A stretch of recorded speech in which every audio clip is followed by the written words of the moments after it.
Mendiak izan dira beti arraren arteko biderik motzena. Elkargune bat, ospakizun amankomuneko toki bat. Festa, erromeria eta dantzagune bat. Gure kultura partekatu dugun eta oraindik partekatzen dugun sozializazio gune nagusia. Dance Pirenaika proiektu parte hartzailea da eta dantzarikiko dugun pasioa eta elkartzen gaituen gure hitzi gabeko hizkuntza partekatzen saiatzen gara, edozein mugetatik haratago.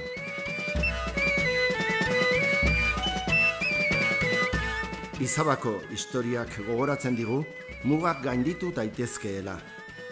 Enarekin, denboraldi bakoitzean Mauleko abarketa fabriketara lanean joaten ziren emakumeak gogora ekarriz. Edo Iror Behien emontarzuna deiturikoa. Zeinak uztailaren 13an mugaren alde bateko eta besteko bizilagunen arteko akordioa berritzen baitu larreak eta lurraldea partekatzeko. Beraz, mugak ez gaituelako mugatzen, muga gainetik dantza dezagun.